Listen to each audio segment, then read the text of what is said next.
हम आज डिस्कस करेंगे निबंध को। ठीक, हमने लेटर डिस्कस कर लिया है। ये है फर्स्ट सरस्वती जी का।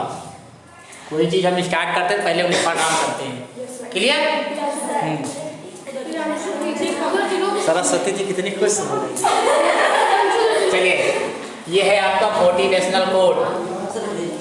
ठीक, हाँ, फर्स्ट है उड़ान तो भरना है। उड़ान तो भरना है, चाहे कई बार गिरना पड़े। सपनों को पूरा करना है, चाहे खुद से भी लड़ना पड़े। आपके पास अभी टाइम है, आप अपने आप से लड़िए, समय से लड़िए, समय से उठिए। आपका मन जो करे आप उसके विपरीत कार्य करिए। जैसे मन आपका कभी कभी निगेटिव, ठंड बहुत है, पढ़ेंगे नहीं, आप उससे लड़ाई कीजिए। क्लियर? और सर राक्षसों की सब चेहरा काला सर, और वो भी सही नहीं आ रहा, दिख भी नहीं रहा है। चलिए नेक्स्ट आप जो जी नो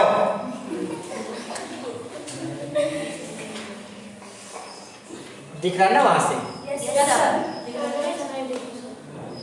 बस इतना दूर करेंगे, ठीक है। फर्स्ट आपका है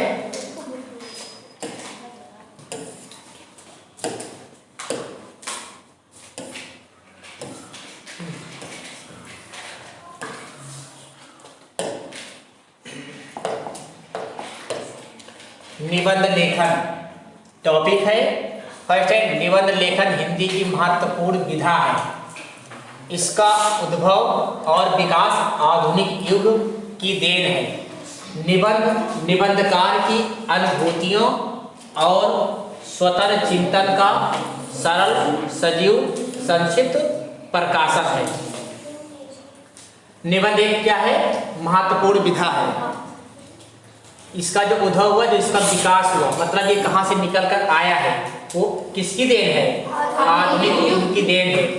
निबंध निबंधकार की अनुभूतियों और स्वतंत्र चिंतन का सरल, सजीव, संक्षिप्त प्रकाशन है। निबंधकार जो होता है, जो निबंध को लिखता है, वो अपने मन की स्वतंत्र चिंतन, मतलब होता है ना ओपन, खुलकर अपनी भावनाओं को क्या करता है? सरल लैंग्वेज में, सजीव में होता है कि ऐसा राइट करेगा, ऐसे लगेगा कि मेरे सामने वो चल ही रहा है। संक्षिप्त प्रकाशन है, मतलब वो विस्तार से बताता है। जैसे आपको अपनी जीवनी लिखना है, मतलब आपको अपनी जीवन के बारे में लिखना है, तो अच्छे से आप उसका पहले अर्थ लिखेंगे। आपने आपके लाइफ में कौन कौन सी घटना घटी, आपने कैसे स्टडी किया, सबको सरल लाइन में विस्तार पूर्वक समझाएंगे। निबंध अब देखिए किन किन शब्दों से मिलकर बना है। तो निबंध एक यौगिक शब्द है। निधन बंध अर्थात अच्छी प्रकार बंधा हुआ। निबंध का क्या अर्थ होता है?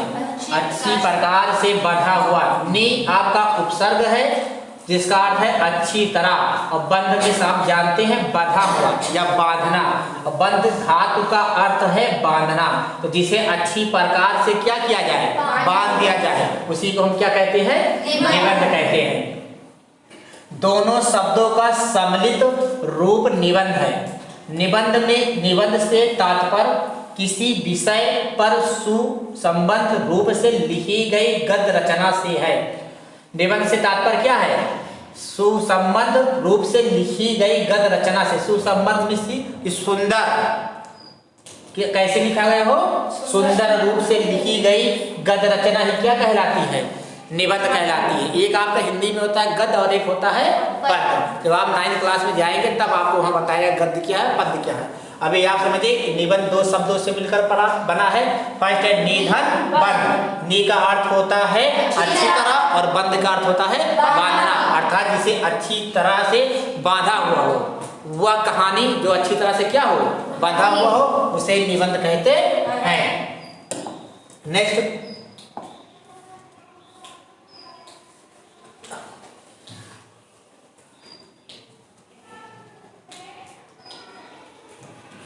निबंध का कोई विषय हो सकता है। निबंध का कोई फिक्स नहीं है। जैसे किसी वस्तु के बारे में आप बता सकते हैं, किसी वस्तु के बारे में निबंध लिख सकते हैं। कोई स्थान हो सकता है, जैसे आगरा घूमने गए हैं, पर्यटन में राम मंदिर, ये भी एक स्थान है। आप कहिए नैनीताल, वो भी एक स्थान है। दिल्ली का लाल किला चल जाइए, वो भी एक स्थान है। आप अपने गाँव का कोई स्थान ले लीजिए जो फेमस हो। जैसे हमारे यहाँ एक मंदिर फेमस है कामाख्या मंदिर, वहाँ आप उसके बारे में वर्णन कर सकते हैं कि हमारे घर से किस साइड में जाना पड़ेगा, किस डायरेक्शन में है, जाने के कौन कौन से साधन है, वहाँ पर कौन कौन से मंदिर है और कौन कौन से तालाब है। वहाँ एक नदी भी बहती है, कौन सी नदी है कामाख्या में? गोमती नदी। ठीक, तो निबंध का कोई विषय हो सकता है, किसी वस्तु के बारे में, स्थान के बारे में, कोई घटना घटित हो आपके लाइफ में या आपने कहीं देखी हो तो आप उसको भी लिख सकते हैं। कहीं आप यात्रा करने जा रहे हैं, ठंडी का समय है, आप हिमाचल जाना चाहते हैं, कुल्लू मनाली, तो आप उसके बारे में लिख सकते हैं। कोई आपकी समस्या है तो आप उसकी लिख सकते हैं, जैसे प्रदूषण की समस्या है, प्रेजेंट टाइम में हमारे यहाँ प्रदूषण की बहुत समस्या है। ठीक, उसके बारे में आप लिख सकते हैं। आज किसी भी टॉपिक पर हम क्या लिख सकते हैं? निबंध। निबंध का कोई टॉपिक फिक्स नहीं है। सेकंड, निबंध लिखते समय निम्नलिखित बातों पर ध्यान रखना चाहिए, ये मेन पॉइंट है, इसीलिए आप बड़े ध्यान सुनिएगा। जिस विषय पर नंबर 1, जिस विषय पर निबंध लिखना हो उसका पर्याप्त ज्ञान होना आवश्यक है। जिस विषय पर आपको निबंध लिखना है उस विषय पर आपको नॉलेज होना चाहिए। जैसे हम किसी घटना के बारे में लिख रहे हैं या किसी स्थान के बारे में लिख रहे हैं, सपोज के लिए फैजाबाद। अब हम फैजाबाद घूमने नहीं गए हैं, सिर्फ सुने हैं कि बहुत बड़ा है, बहुत गंदगी है, यहाँ राम मंदिर है, हनुमान मंदिर है, दशरथ महल है, मणि पर्वत है, राम घाट है, राजघाट है, ऐसे सब सुने हैं। तो जितना हम सुने हैं उतने ही तो सब हमारे माइंड में रहेंगे, लेकिन हमें और जानकारी उस स्थान के बारे में, उस घटना के बारे में, उस विषय के बारे में, उस यात्रा के बारे में होना चाहिए। कहने में आपके पास जो भी टॉपिक पर निबंध लिखना है उस पर क्या होना चाहिए?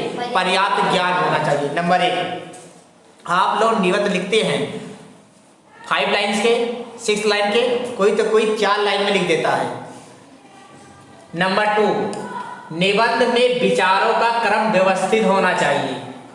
प्रत्येक बात अलग अलग अनुच्छेदों में लिखी जानी चाहिए। निबंध में जो आपके विचार हैं उनका क्रम सही होना चाहिए। ये नहीं कि निबंध आप लिख रहे हैं किसके बारे में? ताजमहल के बारे में। अब ताजमहल हेडिंग डाल दिए, आज हम आपको ताजमहल के बारे में बताएंगे। ताजमहल हम उतरे, जैसे गेट पर देखिए बड़ा सा सफेद मंदिर दिखा, हम अंदर गए, देखे, घूमे टहले, वहाँ बहुत सारे बाग बगीचे थे। फिर पीछे लास्ट में क्या लिख रहे हैं? जाने के लिए हमने साइकिल का प्रयोग किया जो कि हमारे घर से 3 किलोमीटर दूर है। मतलब हम पहले ताजमहल के बारे में लिख दिए, बाद बता रहे हैं कि हमको कैसे जाना है। ये नहीं, आपका व्यवस्थित क्या होना चाहिए? क्रम होना चाहिए। पहले आप बताइए कि हम ताजमहल देखने का प्लान बनाए तो किसके किसके साथ बनाए। उसके बाद हमने डिसाइड किया कि हम इस तारीख को इस इतने बजे और इस साधन से सब लोग निकलेंगे। और जैसे आप कहीं यात्रा जाते हैं तो आपको यात्रा करते समय किन किन बातों का ध्यान रखना चाहिए, ये भी आप मेंशन करिए कि अपने साथ एक पेन एक डायरी लेकर गए और अपने साथ कुछ मेडिसिन लेकर गए। अब डिपेंड करता है कि आपकी यात्रा किस टाइप की है, पहाड़ों पर है कि नदियों पर है, किस टाइप के, वहाँ डिपेंड करता है उस पर। पॉइंट नंबर 3, निबंध रचना में थोड़े में अधिक अर्थ प्रकट करने वाले शब्दों और वाक्यों का प्रयोग अच्छा माना जाता है। निबंध में जो ऐसे शब्द को लिखिए जो कई अर्थ को प्रकट करते हो। जैसे हम कहते हैं कि हमने दूरदर्शी चीजों को देखा। अब दूरदर्शी मतलब क्या हो गया? दूर की वस्तुओं को देख लिया। अब दूरदर्शी मतलब हो गया दूर की वस्तुओं को ही देख लिया। निबंध नंबर 4, निबंध लिखने से पहले उसकी रूपरेखा पर अच्छी तरह से विचार कर लेना चाहिए। निबंध हम लोग डायरेक्ट हेडिंग डाल दिए, राम मंदिर स्टार्ट कर दी, ये नहीं, पहले आप उसका रूपरेखा तैयार करो। रूपरेखा किसी है उसमें हम कौन कौन सी चीजें बताना चाहते हैं, कैसे दर्शाना चाहते हैं और कहाँ पर फिनिश करना चाहते हैं। निबंध वही अच्छा माना जाता है जिसमें अपनी बात मौलिक रूप से कही जाती है। जिसमें कौन सी बात कहनी है? अपनी बात मौलिक रूप से कहनी है। चलिए नेक्स्ट। मौलिक मतलब होता है कि जिसे आप अच्छे रूप से प्रेजेंट करें। आपको वही शब्द लिखना है जो मौलिक हो, जिसे समाज एक्सेप्ट करता है। हम लोग फालतू चीजें उसमें नहीं लिखना है, फालतू चीजें उसमें नहीं लिखना है। जिसके बारे में पूछा जाए उसी के बारे में सिर्फ आप बताइए, बाहर की चीजों पर ध्यान मत दीजिए। नेक्स्ट है निबंध के अंग। निबंध के कौन कौन से अंग होते हैं?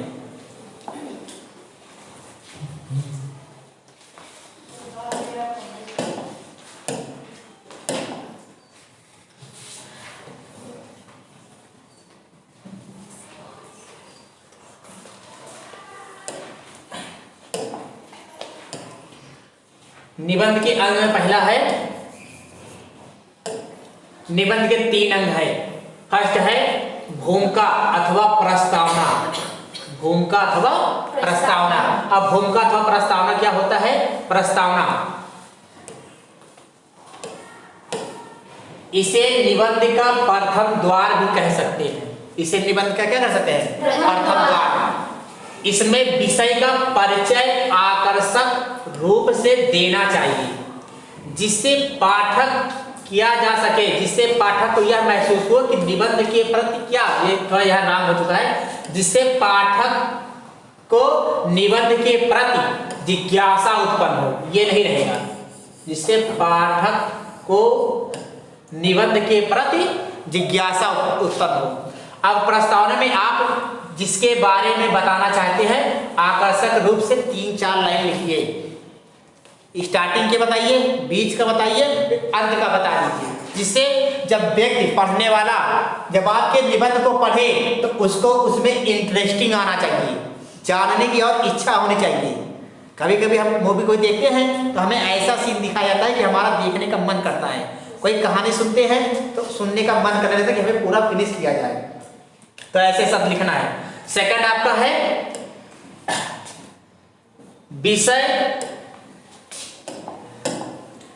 विषय, इसमें ना तो विषय से संबंधित महत्वपूर्ण तथ्य छूटने चाहिए और ना ही अनावश्यक सामग्री लिखनी चाहिए।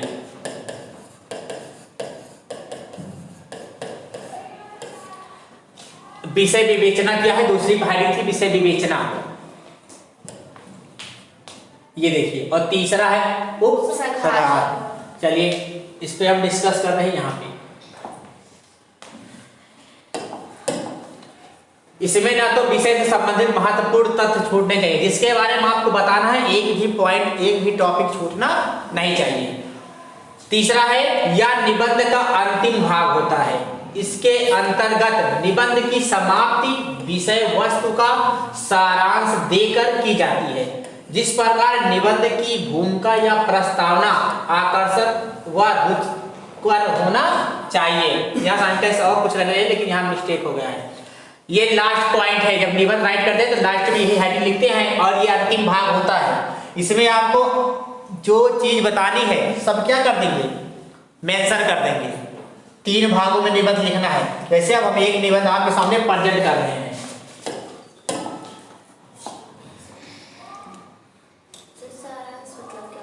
सारांश में होता है व्याख्या करना, सारांश लिखना, अर्थ लिखना, उसके अर्थ को भी बताते चलना है अच्छे से। फर्स्ट निबंध है, हमने आपको बता दिया विद्यार्थी और फैशन।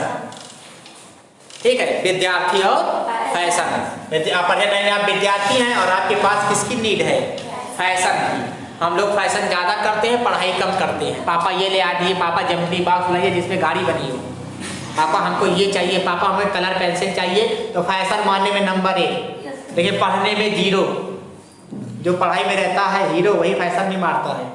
तो टॉपिक आज का हम निबंध में लिए हैं विद्यार्थी और फैशन। बहुत अच्छे से एक लाइन डिस्कस करते हुए चलिएगा। भूमिका में हमने क्या लिखा? हमने कहा था फर्स्ट हेडिंग क्या होगी? भूमिका। तो भूमिका में हमने लिखा है परिवर्तन प्रकृति का नियम है। परिवर्तन प्रकृति का नियम है। समय कभी ठहरता नहीं, नवीनता सभी को प्रिय लगती है। पुरानी वस्तुओं के प्रति सभी के भीतर नीरस भर जाती है। आपको पता है अगर आप विद्यार्थी हैं तो आपको परिवर्तन प्रकृति का नियम है। परिवर्तन सब में होता रहता है। आज हम नए कपड़े पहन लिए हैं, वो कपड़े कुछ दिन बाद पुरानी हो जाएगी। कैसी दिखेगी? नीरस। नीरस में भद्दा, अच्छा, मुझे पसंद नहीं आएगा। अभी आप बुक से पढ़ रहे हैं, आपके पास जैसे स्मार्ट बोर्ड आपकी क्लास में हो जाएगा तो बुक से पढ़ने का मन नहीं करेगा। फिर आप कहेंगे सर स्मार्ट बोर्ड पे पढ़ाइए। क्यों? क्योंकि यहाँ सब मैटर आपके सामने रिप्रेजेंट रहेगा। बस आपको वीडियो मिल जाएगा, आप स्टार्ट कर देंगे। उसके बाद पुरानी वस्तुओं के प्रति सभी के भीतर नीरस भर जाती है। जब नई, आपको एक कहावत कही होगी, नया 9 दिन पुराना सब दिन। कोई नई चीज आती है तो समझ लो मेरा ही है, जैसे पुरान हो जाता है कहते अब तुम ले लो, हम की इसकी आवश्यकता हमें नहीं रही। आज सुंदर दिखाई देने वाले फूल कल मुरझा जाने पर सुंदर नहीं दिखते। यह भी सही है कि जो फूल आज सुंदर दिख रहे हैं वो कल क्या हो जाएंगे, मुरझा जाने पर सुंदरता उनसे नष्ट हो जाती है। नई कलियां नए पुष्पों के रूप में पल्लवित होकर, पल्लवित होता है खिलना, बड़ा होना होकर उनका स्थान ले लेती हैं। अब जो फूल था वो खिलकर मुरझा गया, जो कली थी वो किसमें बदल गई, पुष्प में। अब वो पुष्प का स्थान ले ली। उपवन की शोभा नित्य नए पुष्पों में है। इसी प्रकार प्रकृति की गोद में पलने वाला मनुष्य नवीनतम की प्राप्ति में आनंद उठाता है। नवीनता में सोता है नवीन चीजों में। आज हम प्राचीन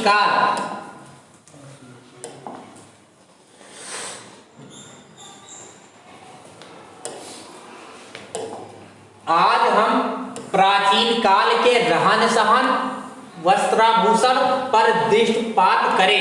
दृष्टिपात में होता है देखें, वस्त्राभूषण मतलब पहनने वाले आभूषण, कपड़ा जो भी आप पहनते हैं, नाक कान मुंह जहां भी आप पहनना चाहेंगे, तो मालूम पड़ेगा कि नवीनता की प्राप्ति के प्रयास में हम कहां से कहां चले गए। नवीनता में होता है हम अपने को नए रूप देने के लिए कहां से कहां आ गए। पहले जब स्कूल हम लोग जाते थे तो सिर्फ एक पैंट होता था और एक शर्ट होती थी, उसी को 6 दिन पहन के जाते थे। लेकिन अब स्कूल में 3 ड्रेस, काला नीला पीला लाल, मतलब कि वीक में 2 डेज में चेंज करना है। कितना चेंज हो गया। अब बताइए हम अपने आप को नए दिखने के कहां से कहां पहुंच गए। और आपको पता है कि प्रेजेंट टाइम में हर एक मनुष्य अपने आप में क्या करता है, चेंजिंग करता है। किसके अनुसार, प्रकृति के अनुसार। समय चेंज हुआ ठंडी का, हम अपने आप को चेंज कर लिए। अभी जैसे ही गर्मी आएगी हम अपने आप को तुरंत चेंज कर लेंगे, गर्मी के अकॉर्डिंग हल्के कपड़े पहनेंगे, सिर खुला ही रहेगा। ठंडी में सब कुछ क्या रहेगा, बंद रहेगा। लेकिन अब वही है विद्यार्थी और फैशन। अब आप हैं विद्यार्थी लेकिन आपको मानना है क्या, फैशन। ठंडी खूब पड़ जाए, हाथ गोड़ जम जाए, लेकिन कान पे मुफरल टोपी नहीं आएगा।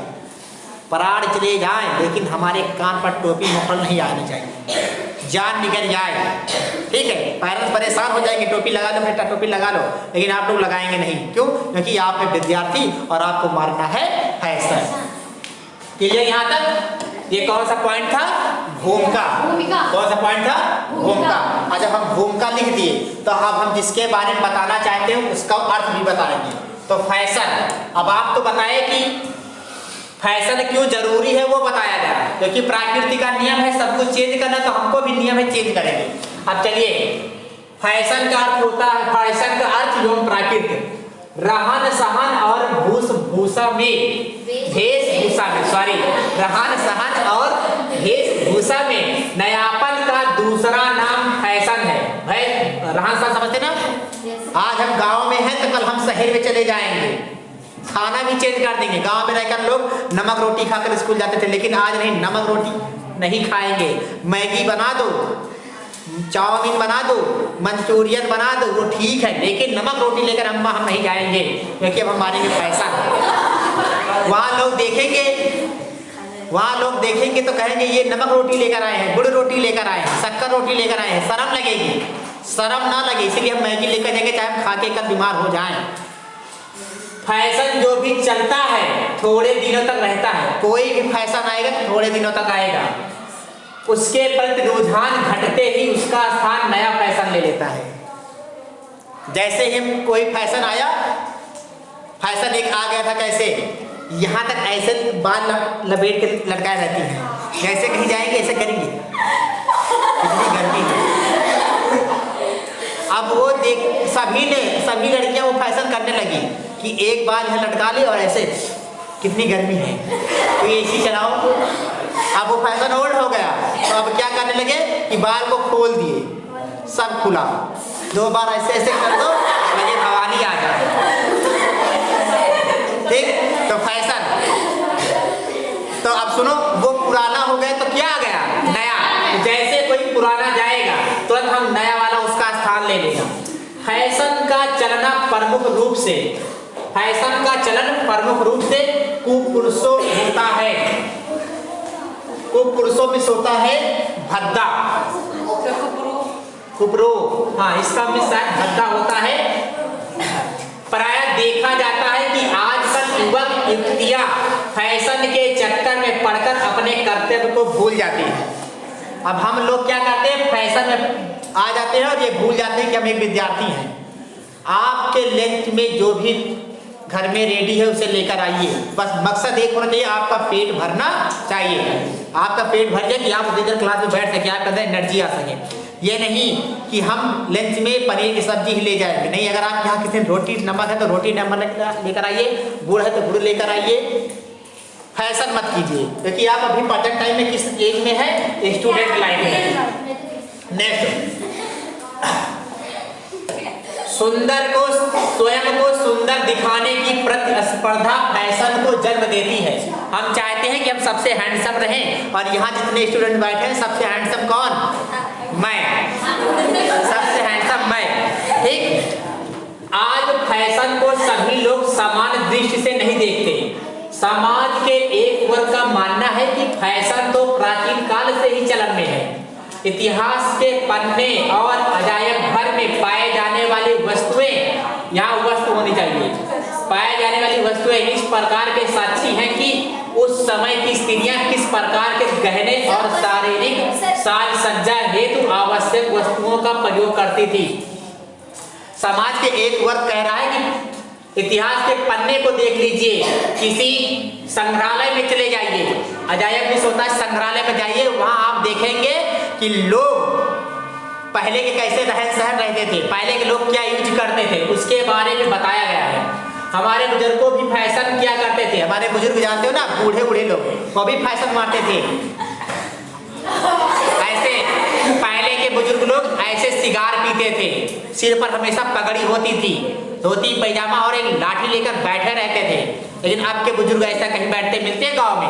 पहले गांव में जितने बुजुर्ग लोग रहते थे मीटिंग करते थे, किसी के यहाँ शादी हो जाए तो क्या क्या करना है, ऐसे प्रकार। लेकिन अभी सब समाप्त हो गया, क्योंकि अब फैशन का प्रचलन आ गया। फिर आजकल फैशन के प्रति लोग नाक भोग क्यों सिकोड़ते हैं? नाक भोग, जैसे हम किसी को देखे फैशन करने, फैशन मारे आए हैं, आता जाता एक अच्छा नहीं, लेकिन अगर वही फैशन कर लें तो अपने आप को कुछ नहीं कहेंगे, और सभी लोग फैशन मानना चाहते हैं। ठीक, ये था फैशन के बारे में बताया गया। आ जाओ फैशन और अपराध। जी, फैशन और अपराध। फैशन व्यक्ति के आर्थिक बजट को लील जाता है। अगर आप फैशन करेंगे, हाँ, लील मींस आपके आर्थिक बजट को क्या कर देगा, खर्च कर देगा। भाई फैशन मानना है तो हमें पैसे की भी नीड होगी। अच्छे ब्रांडेड कपड़े चाहिए, अच्छे ब्रांडेड बैग चाहिए, अच्छे ब्रांडेड साइकिल। एक साइकिल आती छोटी वाली, लेकिन नहीं, जिद कर लेंगे हमें रेंजर साइकिल चाहिए, जिस पर ऐसे झुक जाओ, वो वाली साइकिल कोई हो, बस आपको आपके मार्ग तक, आपके लक्ष्य तक पहुंचा दे, विद्यालय तक पहुंचा दे। उसके प्रति समर्पित निम्न श्रेणियों के लोग सिर पर कर्ज भी लेते हैं। ऐसे में अपनी फैशन मस्तियां होना चाहिए को बनाए रखने हेतु असीमित खर्च उन्हें अपराध कर धन प्राप्त हेतु उकसाते हैं। द गुलामी ऐसी सभा बातें होने पर समाज के गणमान्य व्यक्ति फैशन को अपराध बढ़ाने वाले घटक के रूप में देखते हैं। कारण स्पष्ट है कि और ही ले जिसे फैशन को समाज का उच्च वर्ग अपनी संपन्नता के आधार पर सुविधा पूर्वक अपना सकता है, उसी की नकल करने वाला। बड़े लोग फैशन करते हैं, इस सेंटेंस का मतलब ये है कि बड़े लोग जो फैशन करते हैं तो उसी फैशन को छोटे जो वर्ग के लोग हैं वो क्या करते हैं, अपना लेते हैं। हम देखे पड़ोसी हमसे जबर है, थोड़ा पैसे वाला है, फैशन किया, शादी में स्कॉर्पियो ले गया। हम शादी में कहे मैजिक लेकर जाएं, हम भी लेकर जाएंगे स्कॉर्पियो। फिर हमने कहा कि आपके पास क्या होना चाहिए, बजट भी होनी चाहिए। अब उतनी बजट नहीं है मेरे पास, लेकिन हम जहाँ 10 बोलेरो लेकर जाना चाहते थे, हम 5 स्कॉर्पियो लेकर जाएंगे। जो कि मेरा बजट उतना नहीं है, तो आपके पैसे को क्या कर देगा, खर्च कर देगा। हर इंसान फैशन में चूर है, उसे और कुछ दिखाई नहीं देगा।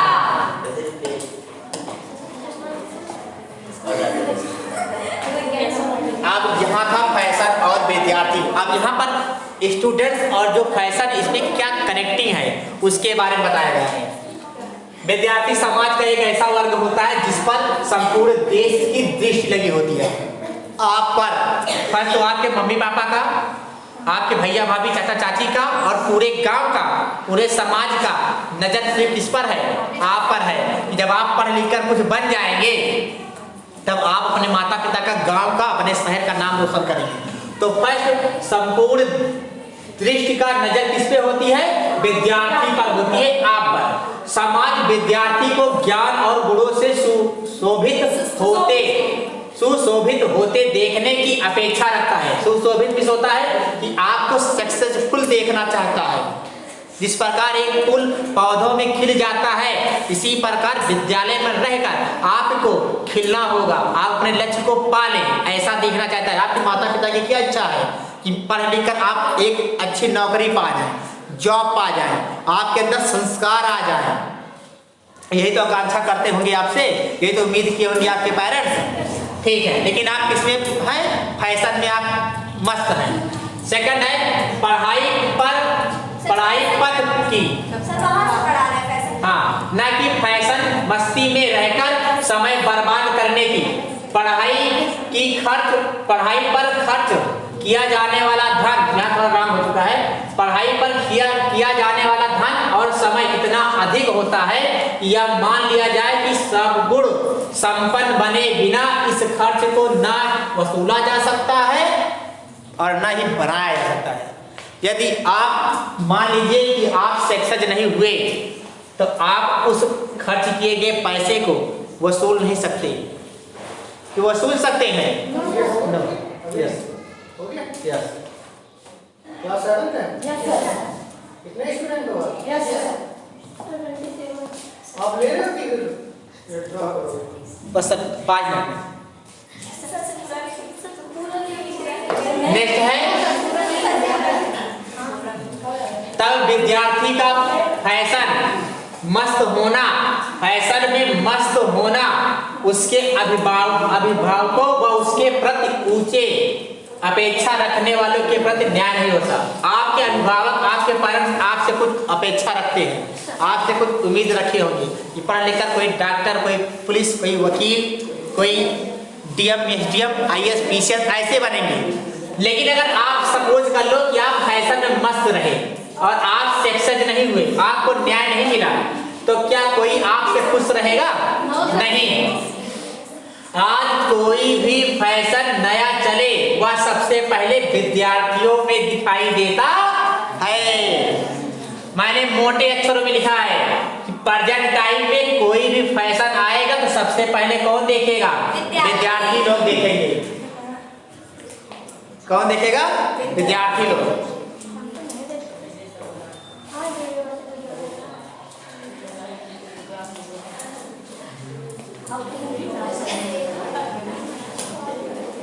क्लियर? विद्यार्थी जो सांस्कृतिक का पोषक होना चाहिए, फैशन में मस्त होकर संस्कृति से ही दूर रहने का प्रयास करता प्रतीत होता है। आज हम विद्यार्थी हैं, कोई भी समाज में पहले फैशन आएगा किसके पास? आप लोगों के पास नहीं है। हाँ, फैशन तुरंत पड़ोसी का बच्चा बैग लेकर जा रहा है नया नया, तुरंत हमको भी नया बैग चाहिए, हम 5 साल से ले जा रहे हैं, हमारा पुरान हो गया है, ये देखो हमारा फट गया है, अब हम भी नहीं। पड़ोसी का बच्चा बस से जाने लगा, अब हम साइकिल से नहीं जाएंगे, हम भी बस से जाएंगे। नहीं है ऐसा। चलिए, ये था विद्यार्थी और फैशन। मतलब कि अब आप यहाँ बताइए कि एक विद्यार्थी फैशन क्यों करता है उसके बारे में। ठीक, अब आपके ये लास्ट पॉइंट है उपसंहार। फैशन के कुछ लाभ भी होते हैं। फैशन के क्या होते हैं? कुछ लाभ होते हैं। इससे अपनी कुरूपता को छिपाने में समर्थ होता है। जैसे फैशन करना अच्छी बात है, लेकिन फैशन इतना ही कीजिए जितना चलाऊ हो, ओवन नहीं। अगर आप अच्छे कपड़े पहनते हैं, मेंटेन रहते हैं, अच्छा टाई बेल्ट लगा कर आते हैं, तो लगता है कि you are a best student. आप एक क्या हैं? अच्छे स्टूडेंट्स हैं। अब कोई स्टूडेंट्स होता है सो के उठ लेंगे, बरस के नहीं बस चल दिए बस तब कपड़ा गंदा है 4 दिन के 5 दिन के, तो क्या स्टूडेंट्स की निशानी है? नहीं। विद्यार्थी वही जो विद्यार्थी के जीवन में संस्कार को फॉलो करे, नियम को फॉलो करे। 4 बजे उठना, 1 घंटा मॉर्निंग में पढ़ना, बिस्तर छोड़कर फ्रेश होना, लंच करना, लंच बॉक्स बैग में रखना, एक बार घर से निकलते टाइम बैग को चेक करना, पेरेंट्स का पैर छूकर घर से निकलना, नमस्ते करके घर से निकलना। स्कूल में आए, वहाँ स्कूल में अच्छे से पढ़ाई करें, टीचर का रिस्पेक्ट करें। उसके बाद शाम को फिर जाए, बैग रखें, हाथ मुंह ड्रेस चेंज करने के बाद लंच करें, फिर 1-2 घंटा रेस्ट करने के बाद गेम खेलने के बाद फिर स्टडी करना स्टार्ट करें। ये होता है स्टूडेंट्स लाइफ। लेकिन नहीं, आज हो रही है बारिश, अपसेट हो गए काफी बच्चे, कहेंगे सर कल बारिश हो रही थी। उन्हें तो बहाना ही चाहिए, और जो लाइफ में बहाना मारता है वो कभी सक्सेस नहीं होता। सफलता सबको मिलने वाली नहीं है, सभी को नौकरी मिल जाएगी। क्लास तो 52 बच्चे हैं, 52 को नौकरी मिल जाएगी। तो ठेला, चाय की दुकान, पकौड़ी, चाउमीन की दुकान, मिस्त्री, लेबर, ये सब कौन करेगा? सही है गलत है? बहुत ध्यान सुनिएगा। अगर सबको नौकरी मिल जाए तो ठेला कौन चलाएगा? हमारे यहाँ ईटा गाड़ा कौन करेगा? हमारे यहाँ नहीं, सबके यहाँ। चाउमीन कौन बेचेगा? पकौड़ा कौन तलेगा? ये भी तो जरूरी है। ये वही बच्चे करते हैं जो फैशन मारते हैं। पापा आपके 300 रुपए कमा रहे हैं, उसी में काम चला लीजिए। एक बैग से हम जब पढ़ते थे तो अपने समय में मोर निरमा आता है, पहले बैग देता था, पहले मोर निरमा झोला देता था, झोला। अब वो निरमा बंद, अब निरमा आता है, अभी भी झोला आता है लेकिन बोरी में आने लगा। वही हम मोर निरमा वाला झोला लेकर जाते थे, इतना काफी भर ले, उसी में टिफिन भी किराए दबा देते थे।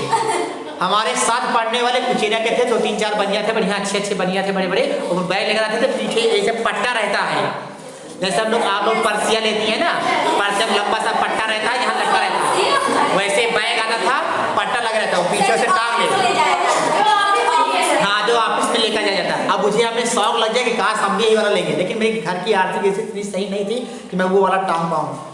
जब बहुत परेशान किए तो एक बार सीमेंट का एक बैग झोला बोरी दे दी, कहे जाओ फलाने यहाँ से सिला लो, फलाने यहाँ जाके दे दियो, पहले से बताए थे, उन्होंने बड़ा सा सिल के दे दिया। आप सिर्फ हम यही कह रहे थे कि पापा जी हमारे बैगिया में कितनियाँ नहीं आती, तो कहें ठीक है, बस उन्होंने हमको एक नई बोरी देकर उसका बैग बनवा दिया। और क्या था, वो जो सिलने वाला था कलाकार था, उसी में चैन लगा दिया, कहीं ना तुम भी ऐसे टांगो बेटा। उसको भी हम लेकर आने लगे। तब उस टाइम ले जाने की खुशी कुछ और थी, तब हम ऐसे लेकर गए हैं। लेकिन अब के बच्चे में अगर कह दिया जाए कि आप पॉलीथीन में कॉपी लेकर चले जाइए तो नहीं लेकर जाएंगे, उनको बैग ही चाहिए। रिवीजन हो जाएगा न्यू स्टूडेंट्स का, जैसे स्कूल पहुंचेंगे कॉपी किताब की दुकान पे तो पहले यही देखेंगे कि बैग कौन सा मिल रहा है, और ज्योमेट्री बॉक्स कौन सी मिल रही है, और लंच बॉक्स, बोतल। हम लोग बोतल लेकर कभी बोतल लेकर गए नहीं। क्या जो ठंडा वाला बोतल आता है स्प्राइट वाला, क्या वो नहीं ला सकते? लेकिन नहीं, टांगने वाला चाहिए, अच्छा सा बढ़िया बिस्की वाला दिखे, लंबा सा 1-2 लीटर का हो। हम भी पिए, 4 लोग और पिए। ये सब फैशन है, तो फैशन नहीं करना है। बस अगर आपको फैशन करना है तो पढ़ाई में कीजिए, स्मार्ट बनिए। जो भी टीचर आपको वर्क दे आप उसे फटाफट सुनाइए, लर्न करके आइए। कोई न सुनाए तुरंत हैंड उठा दीजिए, सर हमें लर्न है, क्या मैं सुना दूं? आप जितने क्वेश्चन सर जब फटाफट सुने सभी सब्जेक्ट में, देखिएगा आपसे ज़्यादा स्मार्ट कोई हो नहीं सकता।